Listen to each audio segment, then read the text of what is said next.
Guys, it's a pleasure hosting you here. So, as we see, so as I mentioned in the introductory notes, so entrepreneurs is a founding resource and the foundation of our economy. So, and we're happy to have the beautiful panel of entrepreneurs and investors and ecosystem players from different parts of the world, from China, from the US, and yeah, so we're here just to discuss what trends are, how to support these trends, how to support the people who pursue these trends. That's the main idea of the panel. So, and we have an interactive session, so actually there's gonna be live demo with one of you guys in the audience, and we're pleased to invite Ramses, a friend of mine, on stage to make his remarks and to show a demo. Awesome, thank you. Hi everybody, how's it going? Let's give a round of applause and give some noise to Ramses. So I got just a quick question before we kick things off. How many of you know what a brain-computer interface is? Just raise your hand if you know what that is. See, very few people. So a brain-computer interface is a technology that lets you read brain activity and control devices. Now, when you guys think about this normally, you guys think of Neuralink. Do you guys know who Neuralink is? Just raise your hand. Yeah. Well, a lot of people think that Neuralink is many years away, right? But brain-computer interfaces are actually going to be coming to you in the next few years. And so, just to show you this, I want to actually start off with a quick video. Could we switch the feed real quick? So this video that I'm about to show you is a vision video that our company made about 5 years ago. But what I'm going to show you is some demos that actually show that this vision is already happening and is going to be available in the consumer products that you use every single day.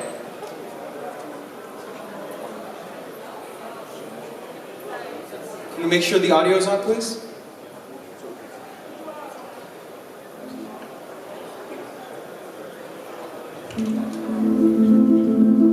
What if the future we want, the technology that will remake our world,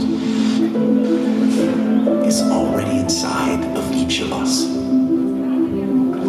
What if the future is our brain, unlocked? We see a future where patients with chronic illnesses find new independence, where we can monitor brain health data in real time and share it with the doctor, transforming data into customized treatments in the process. We're building a future where our brain can tell us when it's tired, so we'll always know when we need to take a break, to boost productivity and happiness. We see a future where music listens to us, to the way we're feeling at a neurological level, with custom playlists curated for our current mood. We're building a future where we even communicate differently, by thinking, not typing, turning thoughts into inputs, where we can tell our loved ones we're safe, just by thinking it. At Neurable, we're harnessing the power of the human brain to build the future we see. Not smaller screens and thinner bezels, not more technology, more human technology. We believe the future is a place where technology works for us while receding into the background. At Neurable, we're not waiting for the future. We're building it into the devices we use every day. Neurable, the mind unlocked. Now, there's been a huge transformation that has happened with AI, but it's not just with LLMs. There's been a huge transformation when it comes to understanding the brain.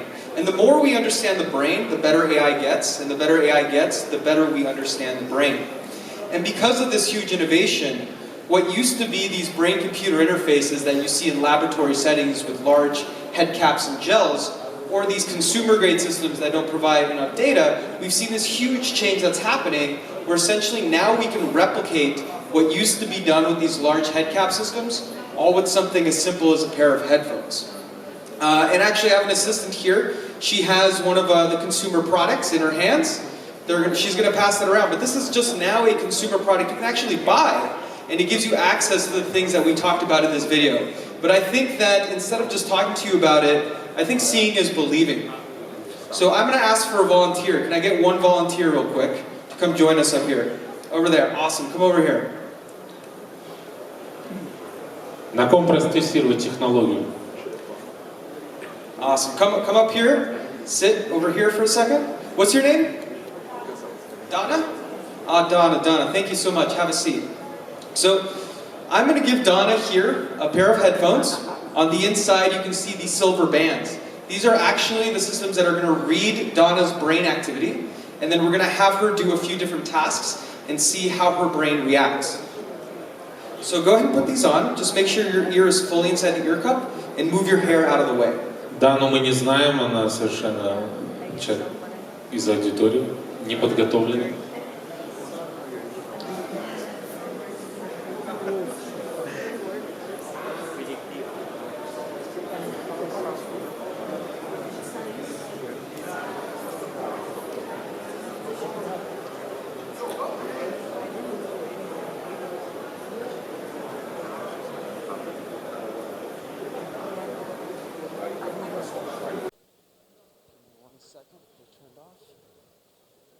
You're fine, don't worry.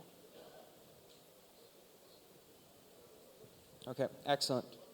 So Donna, the first thing we're going to do is we're going to show everybody that this technology is working and can be used inside an everyday device.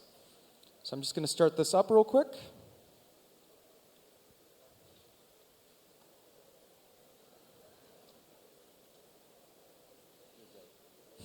All right, Donna. Can you see these numbers that are popping up down here? Come closer. Look over there. Awesome. Do you see those numbers? It says 0.1, 0.1. I want you to start saying them in your head as intensely as you can.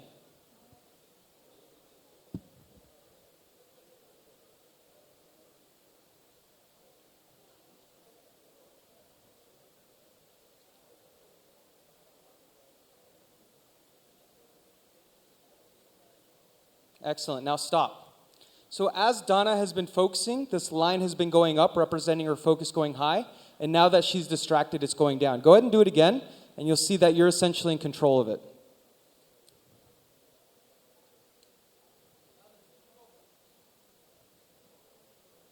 You can see how it went up again, right? And now distract yourself, and you can see it comes down. Now what I'm going to do is I'm going to give you the following. Donna, come here. I'm going to give you an article. This is about the best headphones of 2024, which you're using right now. I want you to read this article until you get to the bottom of the website, okay? In your head.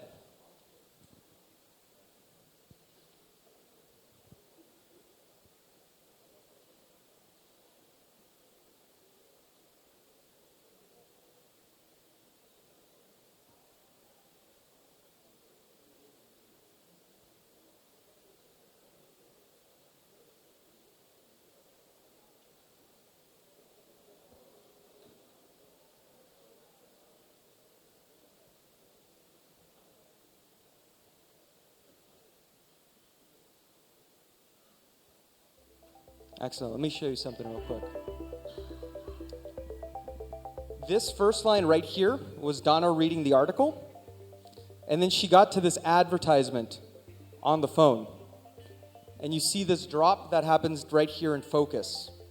And then she goes back to reading, and it goes back up, and there's 3 ads on the telephone. And you can see how her focus drops down and goes back up every single time she's reading something with her brain activity. So thank you so much, Donna. Give her a round of applause, will you? Oh, stay right here. Have a seat, please. There's one more demo.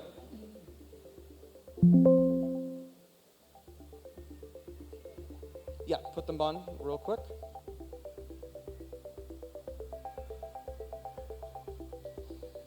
So what you just saw is that, and then clear your hair real quick. So what you just saw is the following, where we were tracking somebody's focus in real time. This is actually somebody reading a book for an hour and a half, right? So when we saw Donna read the article, it stayed up. When she got distracted, it went down.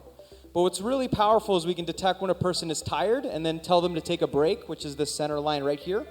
And you can see that their focus goes back up. But what's really powerful about this technology is that it enables us to understand the brain.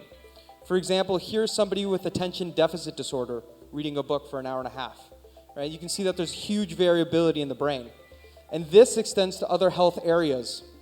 But essentially what the technology lets you do is track your brain in real time, detect when it's tired, and take a break in order to increase your productivity.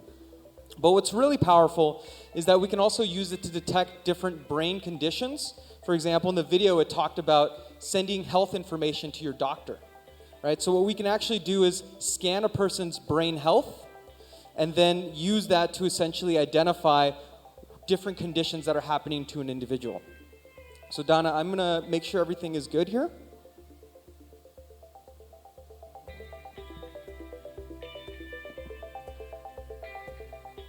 Excellent.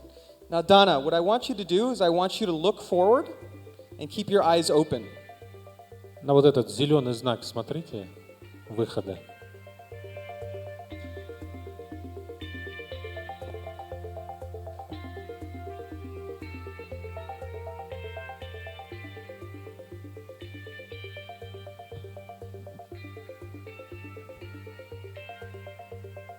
All right, so what we're going to do is we're actually going to be scanning Donna's brain right now. What's happening is we're having her open her eyes, and while she's opening her eyes, we're actually picking up her baseline brain data. It's basically what her brain does when it's in its normal state. Close your eyes. And as she closes her eyes, what we're doing is we're picking up data associated to the visual center of her brain shutting down. And we're going to use this to essentially help predict her age and then also identify if there's any types of disorders that she might be dealing with. We use this technology right now with the Department of Defense at the university, at the United States, in order to be able to identify things like traumatic brain injuries or blast overpressure events. Here we're going to be doing it to see how well she slept and how much alcohol she drank this morning, which is going to be fun. So it takes about 2 minutes. Actually, it's going to be a live demo at hall. You can experience yourself right after this panel. We're right out the door over there to the left. Okay, Donna, open your eyes. Take them off. So this is her brain response that we picked up. We can also, this is a simplified version, and we also have a more advanced version. Now, based off of your brain data, we can make a prediction of your age of your brain, and we think that your age of your brain is about 40 years old. All right, Donna, how old are you actually, if you don't mind sharing? I'm about 40. I'm 39. There you go, 39 years old, and we guessed it is 40. So imagine having a technology that can tell you, like a check engine light for your brain, if you're having things like Alzheimer's, Parkinson's, any of these types of neurodegenerative diseases, but now it's just an everyday product that you hold and you use like a pair of AirPods or headphones. So here we can actually see her brain's health. This is the more advanced scientific version. But we can look at this and, for example, say wakefulness. So you can see that wakefulness is low, which means Donna, for her age group, probably did not get enough sleep. Is that correct? Yes, right? And then we can see her calmness or how much stress she has. She's probably under a lot of stress. Well, you know what? She's here on stage being stared at by a ton of people, right? Let's give a round of applause for bravery of the... But what's really powerful is we can then look at different diagnoses. Like, let's look at ADHD. And we can see which markers are associated to ADHD and whether her results in red match this condition, right? So all these things essentially can now be done with an everyday device that you have in your pocket. It's like an Apple Watch, but for your brain. So, and all of these demos that you see here, you can actually try for yourself. Just come join us. We're right outside the door over there to the left, and you can actually try these yourself. Control something with your brain, see something yourself, essentially, with the technology. But Donna, thank you so much. Thank you. Let's... And now I will do just one more quick demo, if that's okay, Pavel. I'm going to try to control... You entrepreneur, take your time, so... We're just here to please you, okay?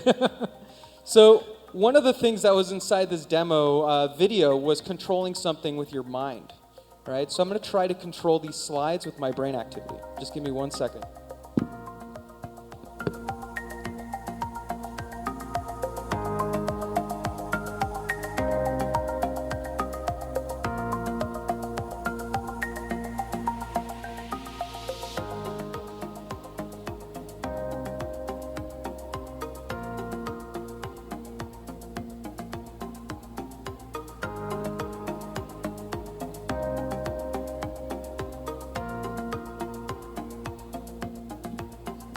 here's the crazy thing. Everything that I'm doing works on this product, right?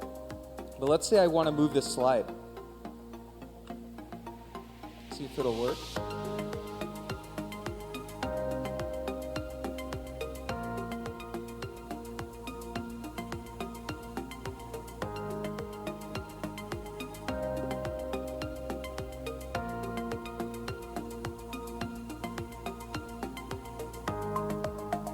No, it's not working right now today.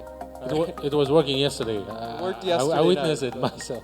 Maybe That's what Dana happens when can you do- control it. Maybe now it's yours, her. But we can show you the live demos when we go out there. I'm not going to try to Yeah, debug up yeah. here, but Thank thank you. you so much for your time. Thank you, out there. Ramses. Thank you.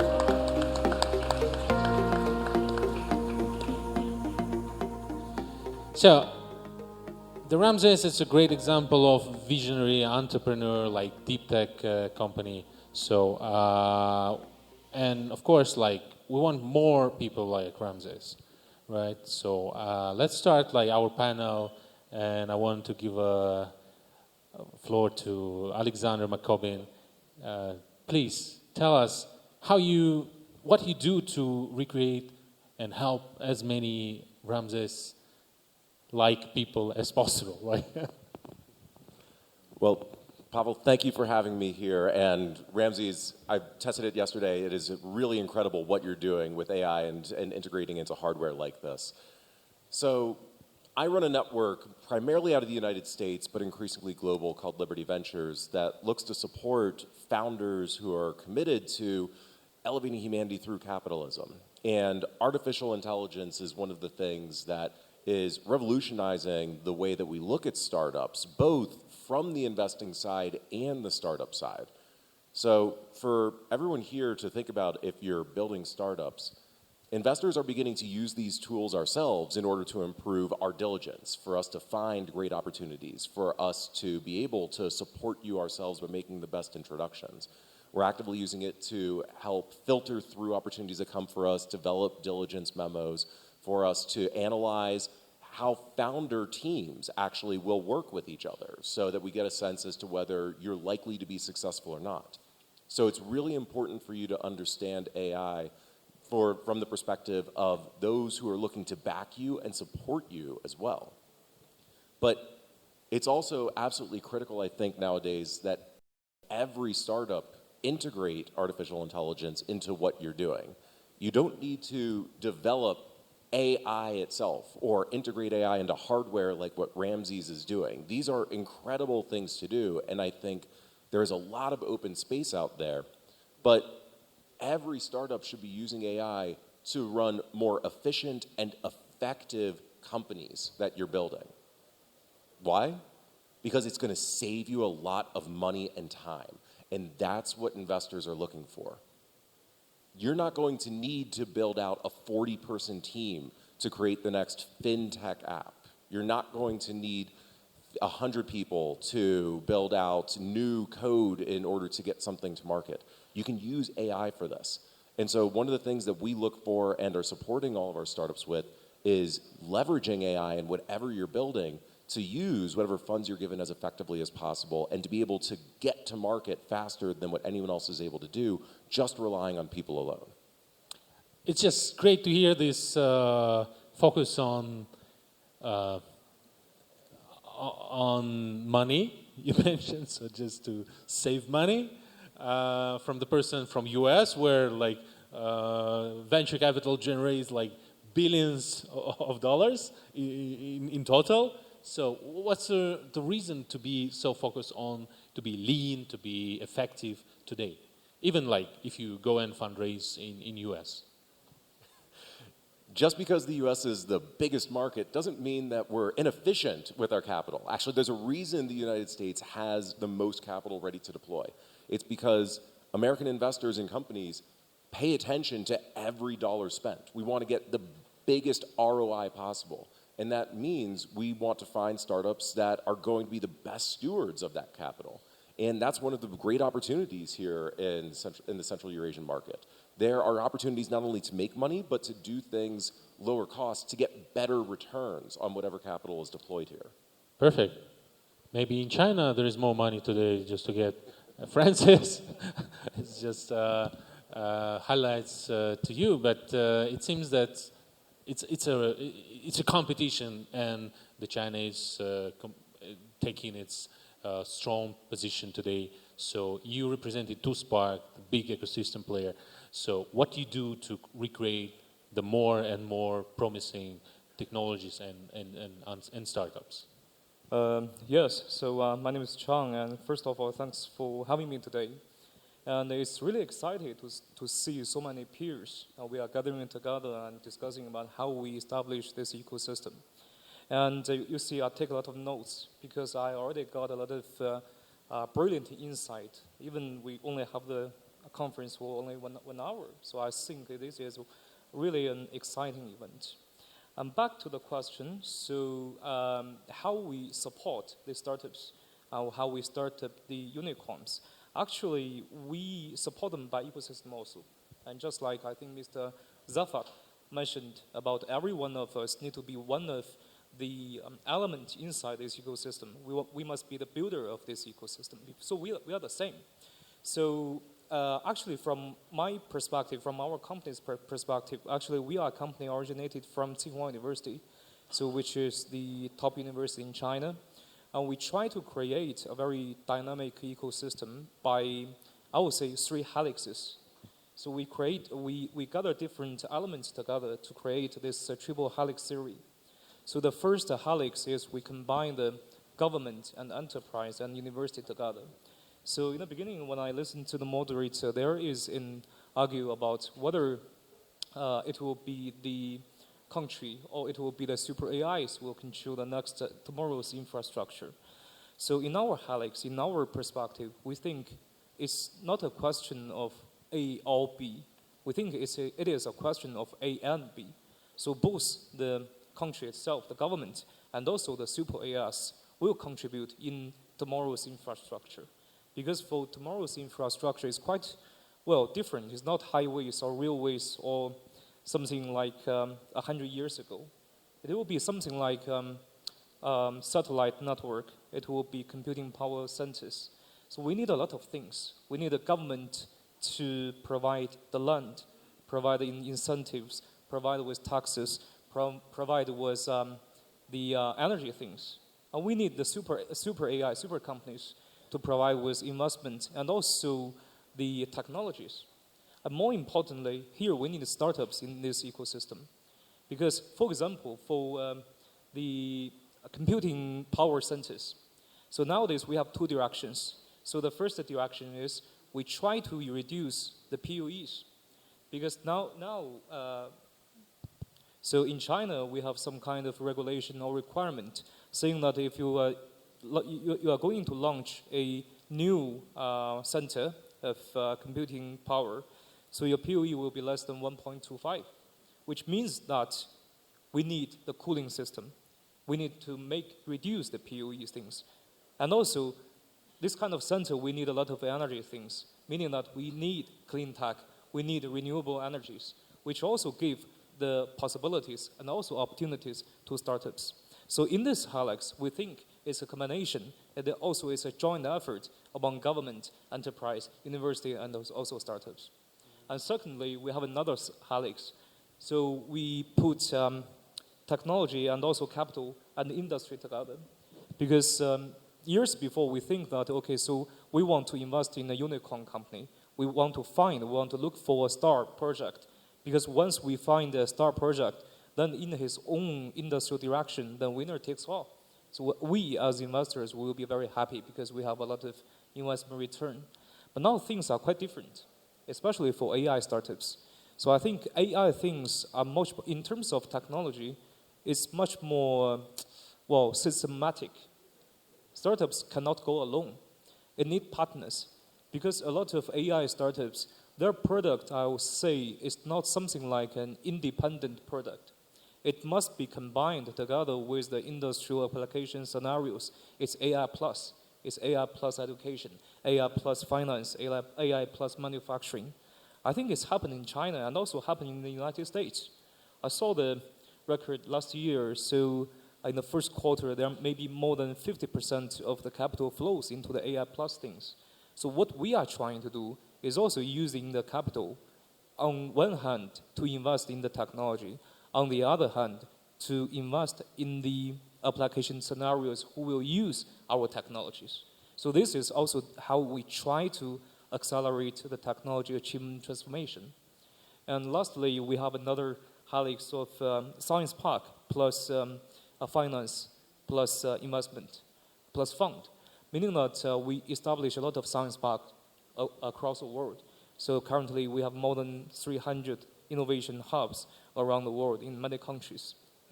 And also we move our own subsidiaries in our portfolio companies into our science park. And also we will jointly establish something like industrial fund together with local partners to invest in this tenant companies. So by these three helix, I think we are creating this ecosystem and supporting the emerging industry cultivation. So we are trying to do something from 0 to 1. I think this is very exciting, and this is also why I'm so excited to see all of you sitting here, because we are doing something that it's incremental creation. We're not doing the zero-sum competition. Thank you. Thank you, and it's not your first time here in Almaty. So what you see here as an advantage and why you keep coming here? Well, yes, it's indeed, it's not my first time here. It's my fourth time or fifth time here. So we have a lot of discussion with local partners. I see great opportunities here in Central Asia and especially in Kazakhstan. Last time when I come here, when I have a conversation with one of my friends, I was saying, there's one thing I really feel excited about, is I can see there is a fire inside the eyes of the startups, of the entrepreneurs. This will give us the ambitions to moving forward. I think this is the most important thing that drives the startup to go forward, because entrepreneurship is not like something like a career choice, it's a lifestyle choice. So I think the fire is the reason keep us coming and coming. Maybe we'll stay here, because actually my last name is Chang. And in Chinese, Chang means stable, means stay. So we may also stay here because of the fire. Thank you. Thank you very much. So Darsh, next to you. So we don't have phone. Okay, everyone has. Okay. So there are a few slides. Okay, Darsh, let me do some intro to you, because the StartX yourself plays a special role here in Kazakhstan ecosystem. Sometimes in many countries we start appreciate and recognize our own achievements when somebody abroad recognized it, right? So it happened to Dimash, if it's about the artist and singer, and it's happened to Dozhan, the founder of Cerebra. Let's give a round of applause to Cerebra, one of the early superstars of Kazakhstan startup ecosystem and truly deep tech startup. So, and the StartX as an accelerator of Stanford University, it plays tremendous role here, just to represent an opportunity, the live opportunity to be right in the heart of innovation. Please. Great. Thank you, Pavel. So it's a pleasure to be here. I came here first time 4 years ago, and since then I've been coming at least once every year. So this is my fourth visit. So amazed to see the energy, the vibrancy, and the kind of the hunger for people to do more and scale. So every time I come, I see like a massive change in the infrastructure, in even the way founders are communicating their ideas. So like a great growth story. So today I want to kind of spend some time talking about, we talk about AI in fundraising. So just want to share a couple of trends. We all know them, but it's good to see them in numbers, and then talk a little bit about StartX too. So if we can do it through this. Excellent. So this is just saying what we know, that AI is leading the fundraising across all rounds. So whether you're early stage, late stage, it's only growing, right? So you can see that in the later stage, almost half the funding is going to AI companies. And out of that, vast majority is in the US. And out of that, a lot of it is kind of concentrated around the Bay Area. So if you look at most funding, that's happening around that area. So So we at StartX, we are part of Stanford, based there. So we are seeing a lot of vibrancy around us in AI. And now in terms of founders, this is important, money is going to AI. The second trend I want to show is that if you're an AI company, you get a higher valuation. So this is looking at a seed round, and you can see the trend over years. And you can see that they only started marking an AI company in 2022. So if you're an AI company, you get a 42% bump in valuation early stage. And this doesn't change. So looking at this data for a Series B stage, you're still getting a 50% higher valuation. So again, data points to say that in today's world, I would say every company is an AI company. So, and it's less about so you got to be solving a real problem, just like we heard, and it has to use the tools of AI. So in our cohort of, so last cohort was 65 companies, and out of that, 80% said they are AI companies. The question was that, what are the other 20% doing? Why are they not an AI company, right? So that's what we see here. Now, talking a little bit more about, so I just want to cover what kind of founders are able to raise money, right? Just sharing some profiles of founders. So there are some founders who raise money based on a brand, right? This is a person who just gives an idea in the market. Hey, I think I'm going to do a startup. And they get inbound checks of hundreds of millions of dollars. Do you think it's possible? So sharing a couple of examples. So first example is, so this is Fifi Lay, the first one. She is known as the godmother of AI. She worked in computer vision, Google, and she's part of the Stanford HI Institute. So late last year, she's just communicated that, hey, I think I'm going to do a startup. And investors were just writing checks to her. She raised almost $300 million, all inbound, to start what she wants to do. This is even before she has a team or any work around it. So the second person is Mia Murati. She's the CTO, ex-CTO of OpenAI. So she quit OpenAI late last year and said, I'm going to do a startup. And it's not disclosed, but it's between $500 million to $1 billion of fundraising that she's done, probably based on 4 or 5 slides. No product, no no traction, just on an idea. So this is one kind of profile who are able to go and raise massive rounds, right? So if you have a big brand, you can raise $100 million like this. So this is one profile. The second is profile of founders who are doing really well. So here you have 2 people, Michael and Brendan, by the way. They're both college dropouts. So on one side, they're the fear of every parent. You don't want to send your kid to a college, and after a year, the kid says, hey, I think I don't want to be in college, I want to be a dropout. So we are seeing a lot of that. So amongst them, we are seeing a lot of them who say, hey, I have to do it now. So for example, we have Brendan, his company Mercer, they are into hiring software, right? So 21 students, they started about 2 years ago. Now they've raised, they are worth $2 billion, raised a few $100 million. And similarly, we have Michael. If you've used Cursor, is any of you using Cursor for the no-code? It's the fastest growing. So if you haven't, check out Cursor. It is, for anybody who's programming, it is a game changer. You can, just what we heard, now you don't need a team of 40 people to build tech. You can do it with 2. It's tools like this that Cursor and make it possible. So again, young, building out there. So what's also, we see that experience, let's say somebody has 20 years of experience, that's become a lot irrelevant, right? It doesn't matter. You could be 21 in college and you can build the next big startup right there. So I think given the young demographic here in Kazakhstan, there's opportunity for everyone to kind of, hit a sweet spot and then scale moving forward. I just want to switch gears and talk a little bit about StartX. So we are the incubator for working with Stanford founders and also widely. So we have had close to 3,000 founders, 1,300 companies, and we also have tenured Stanford professors. every year we do about 150 companies across 3 cohorts. And so we have a relationship with Just Ventures, and through that we are able to like get some of the companies from Kazakhstan to participate in the program. I do know some founders are here. I met one earlier in the day, and so the next cohort starting tomorrow in Palo Alto has 3 companies from Kazakhstan as part of the cohort. So we have thank you. We have definitely created this model now. In terms of success.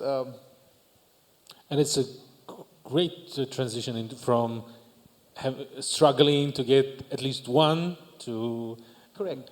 To have 3 in cohort. Correct. And I think what's really encouraging is that the pitch has improved so much. So like what we saw 3 years ago, and now it's a sea change. It's only getting better.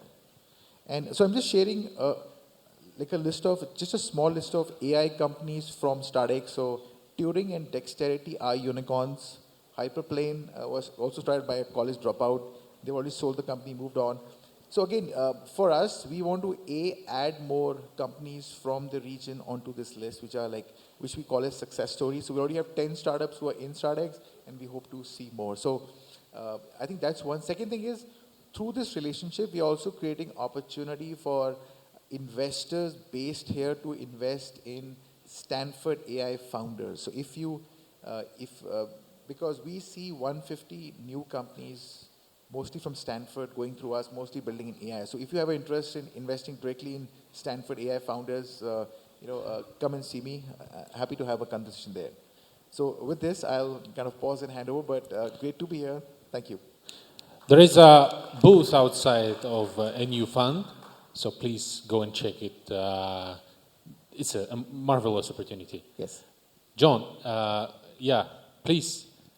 You now based in Kazakhstan, I know, and you have a tremendous experience working with a specifically deep tech company. And what's your suggestion here to founders in our audience in order just to do the next round of investment or next kind of valuable advisors just to get scaled or to get funding?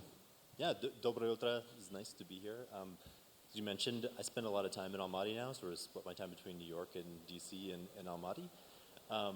And just for background... Just use my closer, yeah. Oh, yeah. Closer. Is that better? Sorry, can everybody hear me? Sorry. Keep my remarks brief, but I'm an early stage investor. I come from an operator and engineer background. So the early part of my career was in building companies. I've been involved with AI for about 10 years. And most recently, the last 5 years or so, we've focused on investing in semiconductors and deep technology, so materials and energy, and many of the things that sort of underpin AI and the most recent developments. Syndicate deals and work to offer value add to investors, which is sort of one of the themes that I see kind of emerging in the VC world right now. So you've seen over the last few years, one of the exciting things is the cost of developing software is quickly approaching, or it's headed towards zero. It's reducing kind of rapidly. We mentioned Cursor earlier, and sort of the other tools that you can use to reduce your team count from 40 to 2. All these magnificent things happening, and they're all happening on top of energy and semiconductors, manufacturing, and some of the deeper technologies that underpin all of these wonders of devices. And that's largely where we focus on investment. So sorry, Pavel, what was your question about? It was part of your introduction, and now just the practical advice. So we've got so many founders in this room. So what's to do next? Like AI is taking over the world, and what's the real people should do in order to succeed in a venture building, in a business? Yeah, I think keeping your team, keeping your expenses small, still very important. I think a lot of discussion right now, a lot of work is moving towards, and a lot of teams are moving towards almost indie hacker style in terms of being small and nimble and being able to put products out very quickly. So if you're in the AI space and that's what you're developing, I would recommend keeping it as small as possible.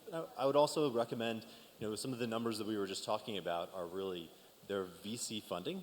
And I think a lot of startups look towards VC funding as validation. I think as the cost of starting a startup goes closer and closer to zero, we should go back to where the true validation is, which is, do you have revenue, do you have customers, and are you solving a problem? I think as long as you keep those things in mind if you're doing startups or start doing software, you're going to be in a great space. Perfect. Ramses, now just as long as we're wrapping up the panel, so just tell your story from the making side. I mean, how you fundraise. So I know that you have the Peter Thiel on your board, like of investors. So how come? I mean, to get an attention such visionaries and such big names. Yeah, no, and I think this is relevant because I've been meeting with a few different startups here in Almaty during this week and providing similar feedback. You know, we've been very fortunate to have some of the best investors in the world in our company. Mithril Capital is one of our investors, which is Peter Thiel's fund. Chris Saka through Lowercase Ventures, Jonathan Kraft, part of the Kraft Group. So all the top investors have put money into Neurable. And I think that the way that we've been able to get these high-impact names is by making sure that we are not just great science, but great storytellers too. You know, what you're building, and I'll give you an example. I had a friend of mine, he's the CEO of Giphy. Do you guys know what Giphy is by any chance? It's when you use those GIFs on your phone. Yeah? Okay, a few of you do. Well, I was talking to him and I was like, I don't really get your story. Like, how did you raise $100 million and you know, here I have to tell this huge story about the future and et cetera, et cetera. And he goes up to me and he said, Ramses, what is the universal language? And I said, I don't know, like, is it English? Is it, you know, the American in me, of course I say English, right? And he says, no, it's pictures. Pictures is how you communicate with the world, right? It is the first form of communication we ever did. It shares emotions and it shares essentially the story. Even something as simple as a meme online shares an emotional story to the user that they can connect with. That's what we're selling. We're selling language, right? And so if somebody can sell a vision that powerfully, but then back it up with milestones and directions that lead them to the actual destination of where they're going, and we see this with OpenAI, we see this with our company where we have this vision video and we're slowly creating those steps to getting there, and then backing that up with real traction that comes from business, that's really how you bring on these high impact investors, right? You have to not just be a scientist or the tech person, but you also have to be the storyteller and bridge those gaps as to how you're going to get to that bigger vision. That's the remarkable story, and the storytelling is going to be highlighted the next panel as well with our dear Dbachet and Margulan Sisimbai, I'm sure. Please keep staying in the room because there's so much energy, so much wisdom, so much experience in this room, and not only on a panel, as you can see, but within a room, because so many experienced entrepreneurs, investors around you. Just please turn your head right. Поверните голову направо. Видите затылок умного человека рядом с вами? Пожалуйста, пожмите руку этому человеку. Пожалуйста, сделайте. It's a networking event for sure. It's not only for the knowledge. Yeah. And now turn left, and shake a hand to the person on your left. So that's I'm sure it's billions of dollars around the corner. When Margulan Sisimbai just walked in, it's became 6 more billion, right? So in this room. So yeah, just please let's support with energy our panel, because we're just wrapping up with the last very brief question. So what's your one piece of advice to the, not founders, because the founder, we spend a lot of time highlighting the founder side, but to investors. So there is experienced entrepreneurs, maybe from the classical industries, from the mining, from the construction side, and they might be quite skeptical still, even after we announce exits and so many other stuff. They might be still skeptical to the startups, to technology. They still can call it like, oh, it's a child's play. What's your piece of advice for investors, like newcomer investors at this forum? My advice would be to come and talk with any of us or other investors who are in the venture space to find out what you're missing out on, because it really is a missed opportunity if you're not getting involved in exciting startups and technology like this. So my advice is, there's a very old Chinese saying, says, 天下大势，顺之者昌，逆之者亡. Means that the trend of this world is mighty and vast. Those who follow this trend will survive and prosper. So my advice for the players is, we have to embrace the new things, embrace the uncertainties, and also be patient. Yeah, thank you. So I would say that AI is currently underhyped, and we are going to see this change only become faster and faster. So the choice is how you want to participate in that. Thank you. Yeah, I would say the same exact thing, and I'll actually just share a quick little anecdote. So 2 months before the first flight happened, there was a New York Times article that said that airline travel will never be possible and that it's a pipe dream. And then the Wright brothers flew their plane 2 months after that. That's what's going to happen with AI, right? It is underhyped, and there's so much more in different areas, whether it's from the brain with a company like Neurable, whether it's in protein folding like AlphaFold. This is just the beginning of something so much larger. And if you're missing the boat on this, you're going to be just like the New York Times, where you realize 2 months later how wrong you were.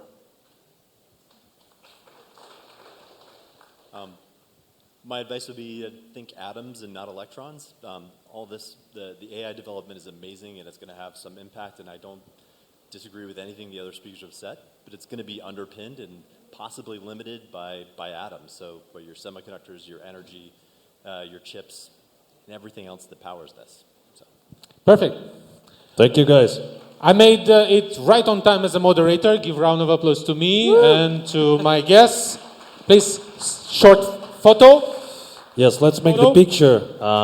Thank you, guys. AI Trends for Spinning Ventures Success with Pavel Koktyshev, Alexander Mccobin, Ramses Alcaide, John Cole, Darsh Singh Mann, Francis Chang. Your applause, please, ladies and gentlemen. Thank you, guys.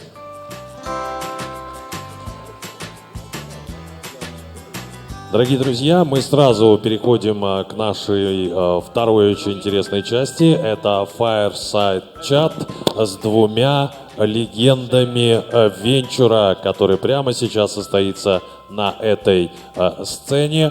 Причем пройдет он в очень интересной